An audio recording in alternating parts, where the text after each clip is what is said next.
Hi guys, good evening. Welcome to my YouTube channel MS Education is Freedom. I hope आप अपने घर पे सभी अच्छे होंगे। मैं आशा करती हूँ कि मैंने आपको जो पढ़ाया था आपको अच्छे से समझ आ रहा होगा। और अगर आपको कोई भी कहीं पे प्रॉब्लम वाली है तो प्लीज़ आप मेरे कमेंट बॉक्स में आप कमेंट कर सकते हैं, मैं उसको रिजॉल्व करने की कोशिश करूँगी। ओके, कल हमने पढ़ा था रिसोर्स क्या है और रिसोर्स के प्रकार, ठीक है, कि संसाधन कितने प्रकार के होते हैं। ओके, फिर हमने पढ़ा था कि जो निकोल एवन डार्सी और ग्रास एवं कैंडल ने समय को क्या कहा है। निकोल एवन डार्सी ने समय को अमानवीय कहा है और ग्रास एवं कैंडल ने समय को मानवीय कहा है। हमने ये सब पढ़ा था।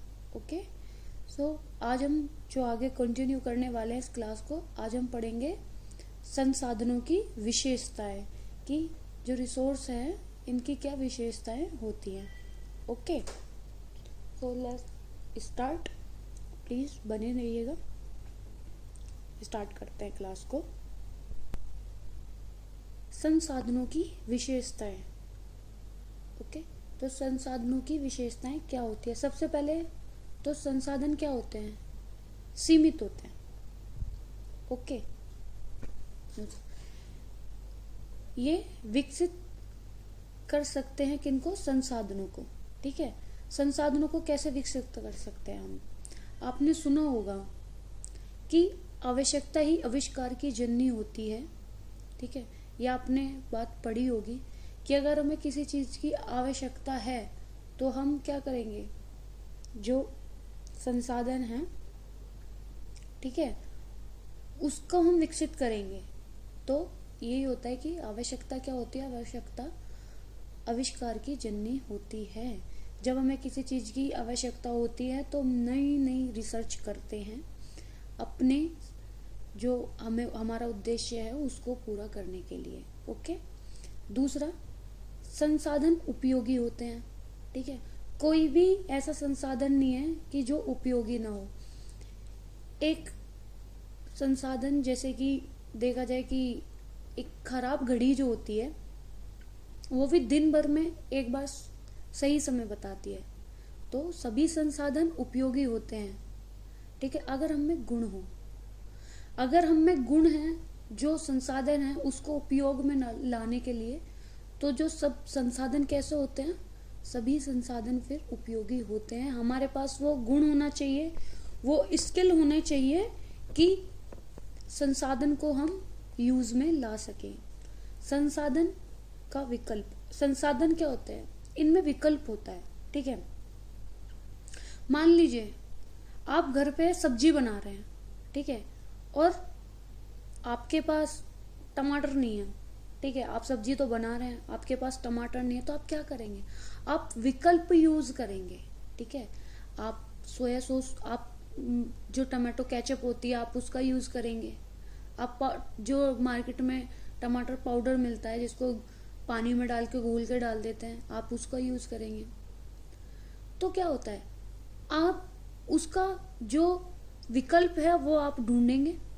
ठीक है, जो साधन होते हैं उसका विकल्प होता है, आप उसको ढूंढेंगे। ओके, उसके बाद साधन पारस्परिक संबंध होते हैं। तो जितने भी साधन होते हैं ना, ये एक दूसरे से जुड़े हुए होते हैं। सोचो कैसे, आपको पता होगा जैसे कि अगर आपका फोन है, ठीक है, अब आपको इसमें यूट्यूब चलाना है, तो आपको कौन सा संसाधन चाहिएगा, आपको वाईफाई चाहिएगा या फिर नेट। इसके बिना फोन क्या है, फोन में आप नेट चला ही नहीं सकते, है ना। मान लीजिए आप ऐसे कि आपको पता है कि आटा है, आटा तो है और आपने लगा भी लिया, बट उसको रोटी बनाने के लिए आपके पास गैस ही नहीं है। गैस है, तवा नहीं है। आप बोलोगे हम तो और किसी तरीके से बना लेंगे। नहीं, ये तो मतलब ये एक बात हो गई। बट जो संसाधन होते हैं ना, ये सब एक दूसरे से जुड़े हुए होते हैं। सपोज दैट आप सब्जी बना रहे हैं, सब्जी आपने काट ली भाई छोटी छोटी सुंदर सुंदर सी, अब आप चढ़ाने चले, कुकर रख दिया, ठीक है। अब पता चला ऑयल ही नहीं है, तेल ही नहीं है। चलो भाई तेल नहीं है, पता चला कि उसमें मिर्च मसाले जो हमें डालने हैं वो भी नहीं है, ठीक है। तो क्या होता है, हर साधन एक दूसरे से जुड़े हुए होते हैं। आप सब्जी बना रहे हो तो उसमें आपको तेल चाहिएगा, आपको मसाले चाहिए, आपके पास वो सब है तो आपको कुकर चाहिए, कढ़ाई चाहिए। आपके पास कढ़ाई और कुकर है तो आपको फिर गैस चाहिए। गैस को जलाने के लिए आपको कोई संसाधन, क्या, आपको लाइटर चाहिए, माचिस चाहिए, है ना। तो ये क्या होता है, जो जितने भी साधन होते हैं वो पारस्परिक संबंधित, एक दूसरे से संबंध रखते हैं। साधनों का उचित प्रयोग। तो साधनों का उचित प्रयोग क्या होता है, साधनों का उचित प्रयोग ही हमारे जीवन स्तर को ऊंचा उठाता है, ठीक है।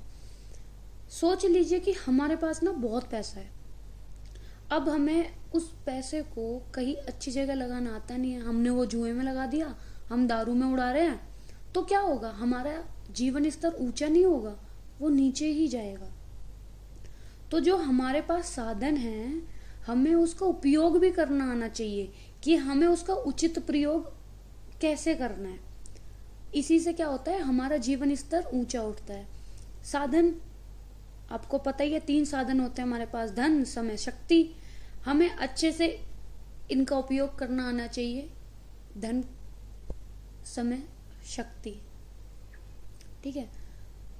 तो आप जब तक हम इन तीनों का सही से उपयोग नहीं करेंगे तब तक क्या है, हमारा जीवन स्तर है ना ऊंचा नहीं उठेगा, ठीक है। उसके बाद ये क्या होते हैं, सीमित होते हैं, जैसे कि मैंने आपको बताया संसाधन हमारे सीमित होते हैं। ओके, आई होप आपको ये समझ आया होगा जो मैंने आपको समझाया है। आगे नेक्स्ट पढ़ते हैं। ओके,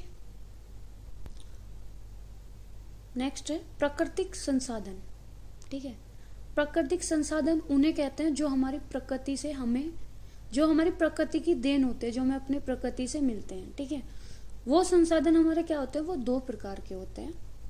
एक नवीनीकरण, ठीक है, रिन्यूएबल होता है। दूसरा अनवीनीकरण, जैसे कि आपको पता ही चल रहा होगा, नॉन रिन्यूएबल होता है। ये एकल उपयोग होता है और ये पुनर्उपयोग होता है। तो नवीनीकरण में क्या आता है, जैसे जल, हवा, प्रकाश, पेड़ पौधे, है ना।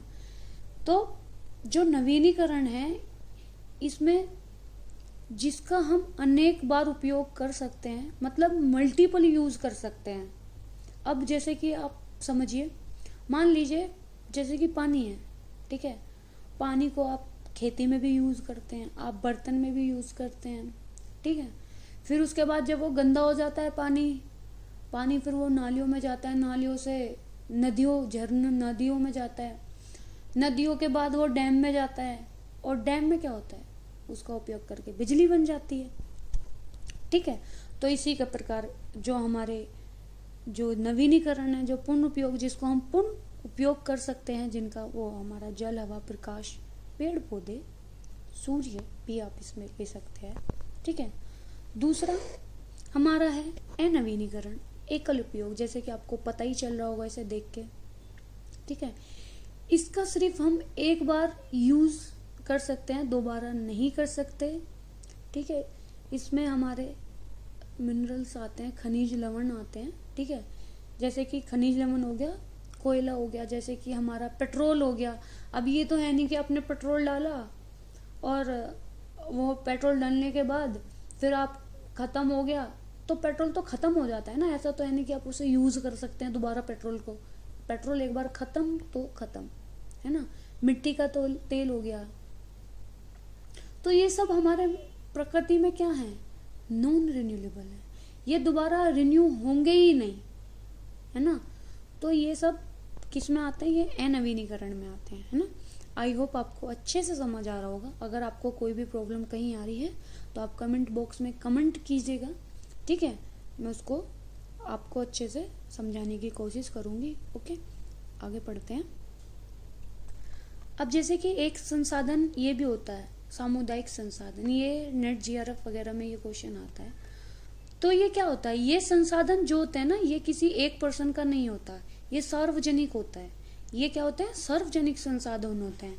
जैसे कि मान लीजिए आपका पार्क हो गया, स्टेशन हो गया, पुस्तकालय हो गया, रोड हो गया, हॉस्पिटल्स हो गए, ये सब क्या है, ये सब हमारे सामुदायिक संसाधन होते हैं। ठीक है, तो अगर आपसे पूछा जाए एग्जाम में कि सामुदायिक जो संसाधन होते हैं वो क्या होते हैं, तो आप क्या बोलेंगे, स्टेशन, पुस्तकालय, रोड, हॉस्पिटल, ये सब जो कि किसी एक इंसान के ना हो, सार्वजनिक हो, उन्हें हम सामुदायिक संसाधन कहते हैं। ओके, आई होप आपको समझ आया होगा। अब हम आगे बढ़ते हैं। एक ना इंडियन के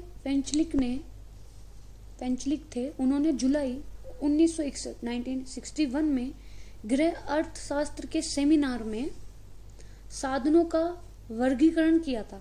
ठीक है, ये एग्जाम में पूछा जाता है। अगर आपसे पूछा जाए कि जिन्होंने अर्थशास्त्र के सेमिनार में साधनों का वर्गीकरण किया था, उनका नाम क्या है, जो इंडियन थे वो क्या थे, पेंचलिंग थे। कहाँ पे, जुलाई 1961 में। ठीक है, अर्थशास्त्र के सेमिनार में उन्होंने क्या किया था, साधनों का वर्गीकरण किया था। ठीक है, अगर पूछा जाए साधनों का वर्गीकरण किसने किया था, तो आप क्या बोलेंगे, वो इंडियन पेंचलिंग थे। कौन से, उसमें जुलाई 1961 में। उन्होंने क्या किया था, उन्होंने शिल्प विज्ञान संबंधित जो था अथवा तकनीकी साधन, वो उन्होंने उपकरण, ठीक है, ये इसमें किया था। उसके बाद दूसरा सामाजिक साधन, उन्होंने जो सामाजिक साधन उन्होंने वो सामुदायिक क्या थे, वो सामुदायिक सेवाएं थे। व्यक्तिगत साधन जो व्यक्ति में उन्होंने मानवीय में रखा था। आपको ये मैचिंग के लिए भी दिया जा सकता है कि शिक्षा विज्ञान संबंधी ये अथवा तकनीकी साधन, ये क्या करोगे आप, उपकरण में। ठीक है, सामाजिक साधन ये आप सामुदायिक सेवा में। फिर व्यक्तिगत साधन ये आप कहाँ रखेंगे, मानवीय साधन में। आई होप आपको समझ आ रहा होगा। अब हम आगे पढ़ते हैं। अब हम पढ़ते हैं साधनों के उपयोग के सिद्धांत। ठीक है, तो साधनों के उपयोग के सिद्धांत क्या होते हैं। एक सबसे पहले लक्ष्यों का निर्धारण। ठीक है, आपने साधन उपयोग करना है और आपको पता है लक्ष्य बनाना है, उसका आपको निर्धारण करना है कि मेरे को ये उद्देश्य है मेरा, ये मेरे को पाना है। तो हमें सबसे पहले क्या करना पड़ेगा, लक्ष्य का निर्धारण। फिर योजना का निर्माण, फिर हमें योजना बनानी पड़ेगी कि कैसे कैसे साधनों का यूज करके हम अपना उद्देश्य पा सकते हैं। फिर जो साधन होते हैं उनका एकीकरण, फिर हम सारे साधनों को एकीकरण करेंगे, एक इकट्ठा करेंगे, किस किस साधन से हम उस उद्देश्य तक पहुंच सकते हैं। महत्व के क्रमानुसार स्थापना, फिर जिसका जैसा जैसा महत्व होगा हम उसके अकॉर्डिंग उसके स्टेप बाय स्टेप उसको यूज करेंगे। ठीक है, उसके बाद निरीक्षण, फिर हम निरीक्षण करेंगे कि इसके बाद हमारा जो उद्देश्य है उस तक हम पहुंचेंगे, कैसे पहुंचेंगे। ठीक है, निरीक्षण करेंगे कि हमने जो साधन है यूज किए हैं वो सब सही है, सही जगह हम सही साधन यूज कर रहे हैं या नहीं कर रहे हैं। ओके, तो अगर पूछा जाए साधनों के उपयोग के सिद्धांत क्या हैं, लक्ष्यों का निर्धारण, योजना का निर्माण, साधनों का एकीकरण, महत्व के क्रमानुसार स्थापना, फिर निरीक्षण, उसके बाद क्रियान्वयन और फिर समायोजन।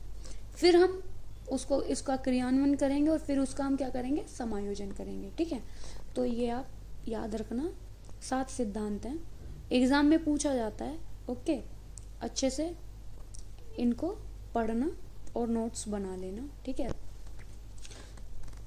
आगे पढ़ते हैं। ओके, अब आपसे पूछा जाए जो सचित कोश है वो क्या होता है। ठीक है, सचित कोश ऐसे संसाधन जिनकी तकनीकी उपलब्ध है लेकिन अभी उपयोग न आरंभ करके, ठीक है, अभी जो उपयोग है ना आरंभ करके बल्कि भविष्य के लिए जिसे सुरक्षित रख दिया जाता है, जैसे भारत में नदियों का जल भंडार। ओके, तो ऐसे साधन जो सचित कोश होता है हमारा, ऐसे हमारे साधन होते हैं जिनकी तकनीकी तो उपलब्ध है बट उनका अभी यूज नहीं कर रहे हैं, उनको हमने भविष्य के लिए रख दिया है, सुरक्षित रख दिया है।